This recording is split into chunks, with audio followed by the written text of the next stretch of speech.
The Navy is analyzing the results of an extensive study into the future of aircraft carriers. Will the Navy change shape, design or size of its future carriers? Do modern weapons make the carrier, in its current configuration, too vulnerable and therefore obsolete? What will the Navy recommend? The Navy may change the size, shape, technological configuration and mission characteristics of its aircraft carriers in the future after careful service and think tank study of the emerging global threat environment, senior service officials said. Senior Navy officials worked with the Center for Strategic and Budgetary Assessments to explore whether alternative configurations, engineering models, shapes, sizes and technologies were needed to address anticipated future threats to the platforms.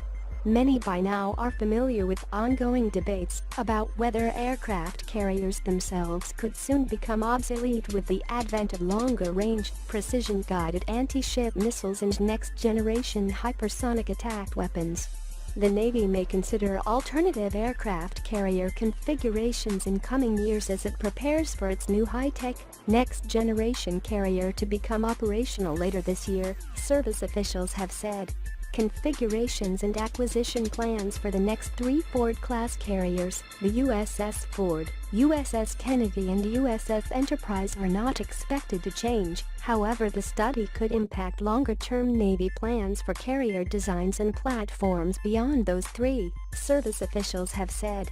Although no particular plans have been solidified or announced, it seems possible that these future carriers could be engineered with greater high-tech sensors and ship defenses, greater speed and maneuverability to avoid enemy fire, and configurations which allowed for more drones to launch from the deck of the ship.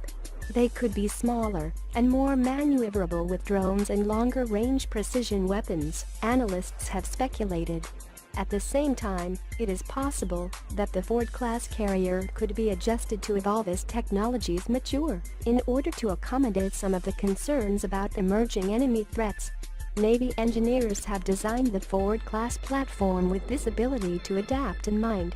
As a result of the unfolding trajectory of carrier technologies and other defensive weapons, many senior leaders have been clear that future carriers will indeed be able to operate in extremely high-threat environments.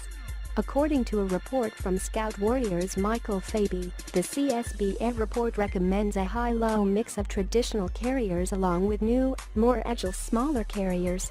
The Navy should also pursue a new high-low mix in its aircraft carrier fleet, CSBA says in its report. CSBA Restoring American Sea Power, a new fleet architecture for the United States Navy, released February 9 of this year.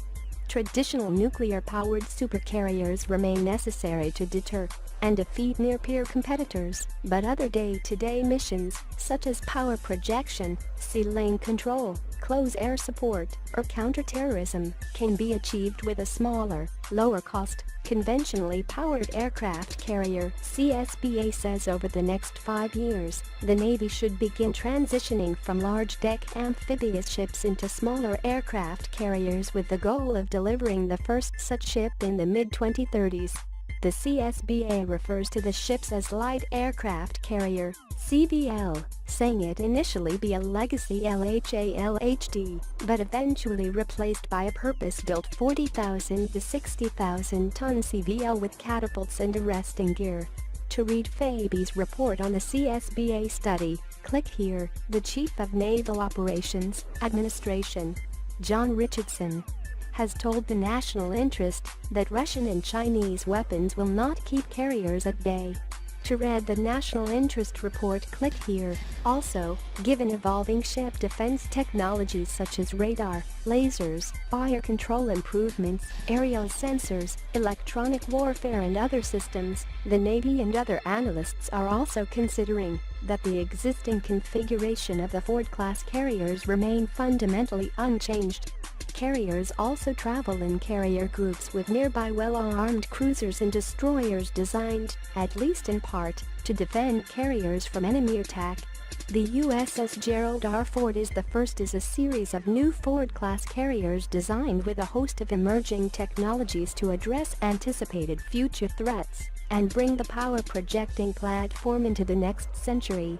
Once it's delivered, the new carrier, or one of the first several Ford-class carriers, may go through shock trials wherein its stability is tested in a variety of maritime conditions such as its ability to withstand nearby explosions. The ship will also go through a pre-deployment process known as post-shakedown availability designed to further prepare the ship for deployment.